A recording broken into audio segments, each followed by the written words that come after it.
Hello, Ray Lee with Speedboat Magazine here at the Desert Storm Street Party in Lake Havasu City, Arizona.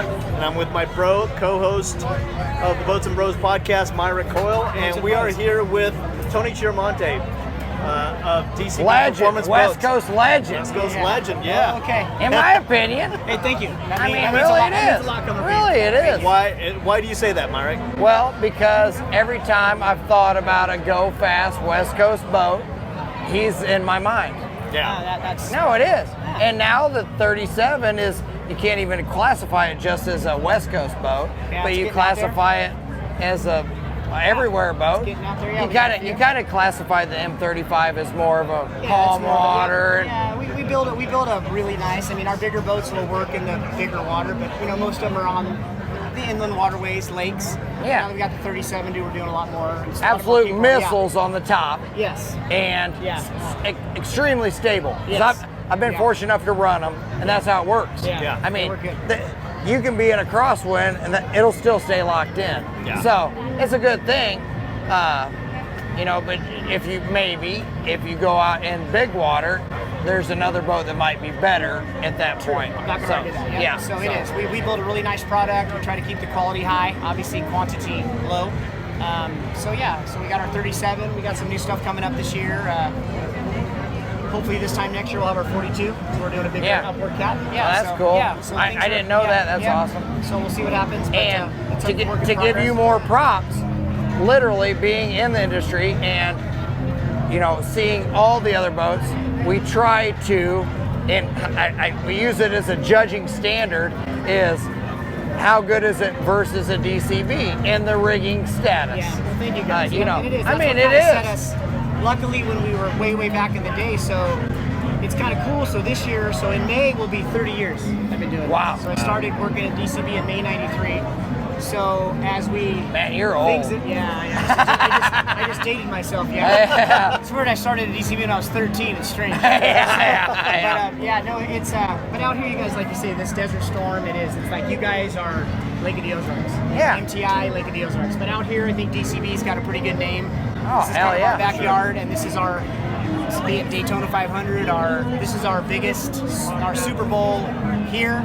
We kind of throw everything at it. We try to do a big display. We got dock spaces and all that stuff. So we got a couple of boats on the street. It's unbelievable. I mean, just judging from the crowd tonight or all day today, it's just been amazing. And we were saying, might be the biggest we've seen, and we've been coming for a long time. And this is when the sun goes down. And it's like you go up top and you look down the hill, and it's just solid heads here. Yeah, so it's crazy. Yeah, that's a great. I was watching Carter with his drone on, and I was just like, oh my gosh, look at all these people. It's mind blowing.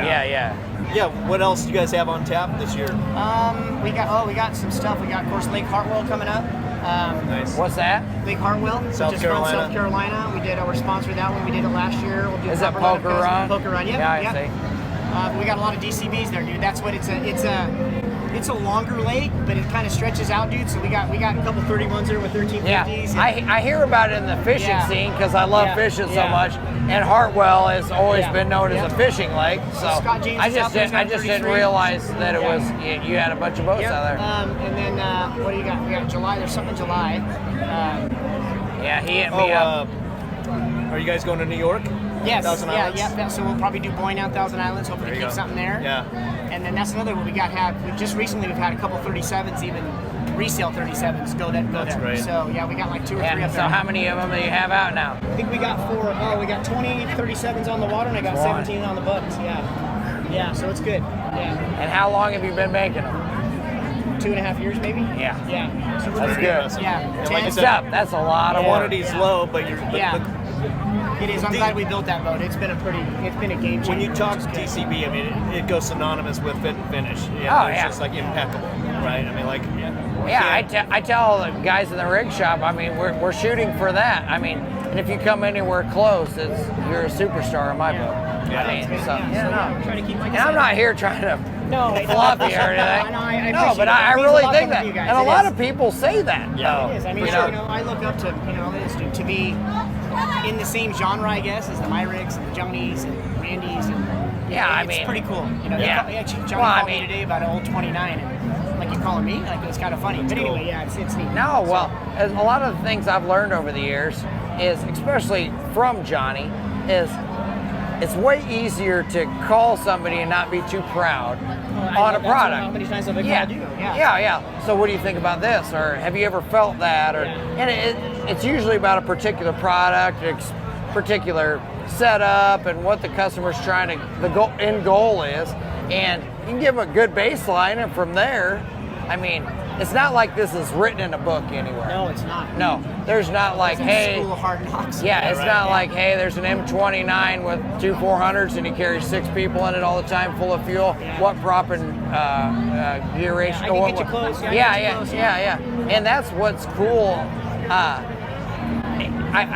When I try to teach people how to drive boats and how to run or anything, it's the variables that come into play, not necessarily the boat itself.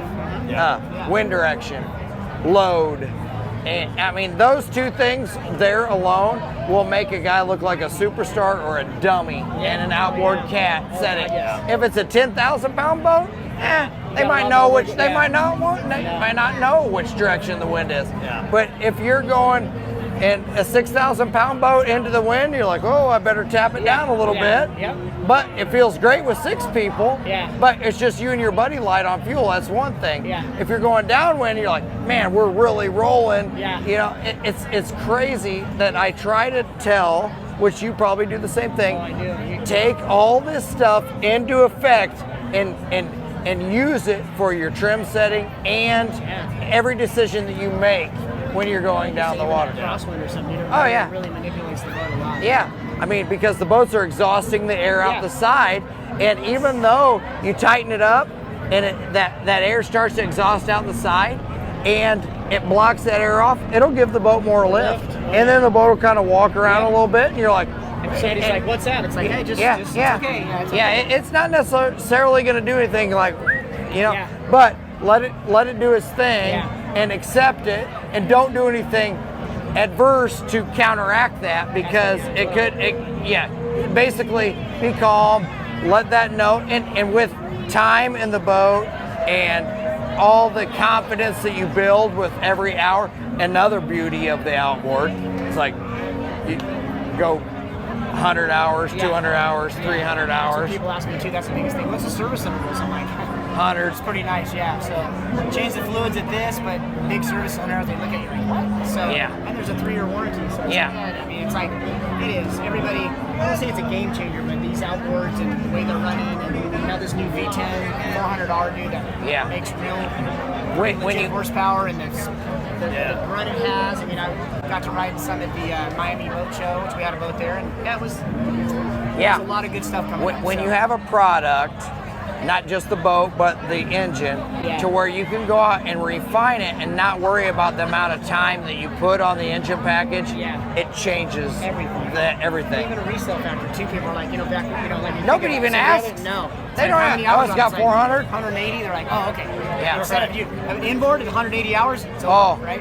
Oh, you got to rebuild. I need 150,000 off the price of that one, because it's going to cost me that much in 20 hours. When in reality it might not, but I understand it from a consumer perspective that you gotta cover your wallet. Well, in our very first episode of the podcast, Myrick was very complimentary to you in respect to the boat testing that we do out here at Westwood Performance Evaluations. Like, whenever Tony brings us a boat, he knows exactly where to run it. He knows exactly what prop is on it. He always laughs. He goes, "You might get one more," and I never do. Well, dude, I always mess with. We all love Bob Teague, but if I want to get the nth mile out of a Bob Teague, I'll tell him that I ran it 1 mile an hour faster than I did, because I know he's going to go out there and he's going, I didn't get that number, but you must have did something special. Funny, you must have an ultra thin prop on that. Did you change something? Because I'm usually the one riding with them, and I know I hear you say that. I do that too. I do it to It's so devious but so brilliant, right? Because you go out there and he's like trim, and he's like, and we're watching that number, and we're like. And once in a while we'll get it to tick, and we'll get that number, and he's like, mission accomplished. So What's funny too is even the boat test, you guys bringing these outboard boats. It's like neutral trims here, Myrick. It's like, see you later. But you can only get the slip so low. And it's pretty tight. And the Mercury propellers, are so on point. Yeah. If I get a set of 34s, I know the boat's going to run 122. Yep. If I get a set of 35s, 125. Yep. Yeah, I mean, it's that close. Right, yeah. I mean, if somebody tells me they go faster than that, I was like, okay, so you're at 2% Yeah, slip. you're negative slip. Yeah. I know those numbers in my head too. Yeah. You're going 6,600 RPM because I can't. Yep, Yeah, so, exactly. And Awesome. that's the way it works. Yep. Well, I mean- I do, you, Ray, Yeah. and Myrick, and like it is. We all got our cell phone numbers, and Oh, listen, dude, he helped me so much with doing our center pod Outboard. We did our 33, he was huge. So, yeah, thank you guys for And Mike, he's very generous with his knowledge and his information. And he's like, he likes to help build a good better people. product and keep people safe, I think. That's our Yeah, whole goal. there's a lot of times I think when I'm gone, 50 years from now, what is a catamaran going to be like? You know, it's like, did we have anything to do with it? Yeah. You know, maybe. Yeah, maybe. You know, maybe they're like, look what these dummies were doing. Yeah. You know, it's like they thought that, you know. 10 years ago to go 130 Oh. outboard boat, I'd have been on. Yeah. Yeah, and handed to just consumer after consumer.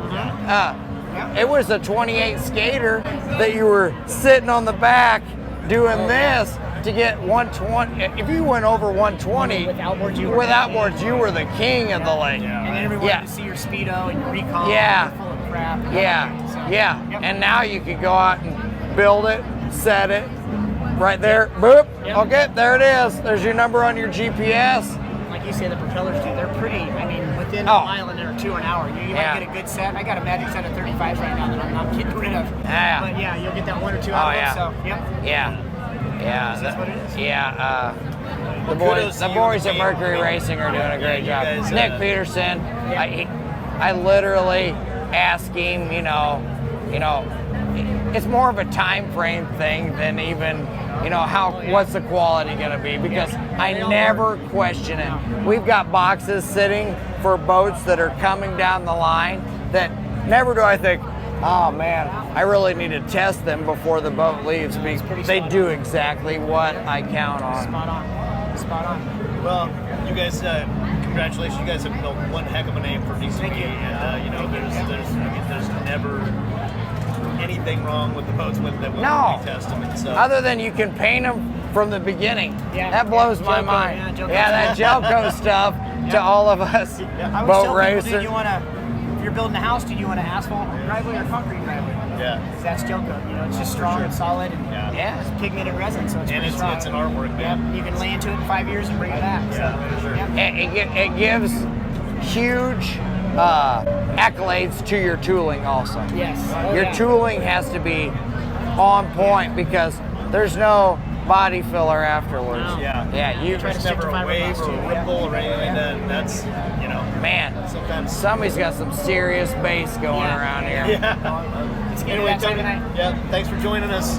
Appreciate it. Thank you, buddy. Glad you're out here too. Thanks for coming out. Yeah, So no anyway, problem. Myrick Coil, Ray Lee with the Boats and Bros Tony podcast. Chiaramonte, DCB. Thank you, guys. Killer. So, thanks for watching. This podcast is powered by Speedboat Magazine. Subscribe now at speedboat.com for 9 power-packed current issues a year direct to your mailbox.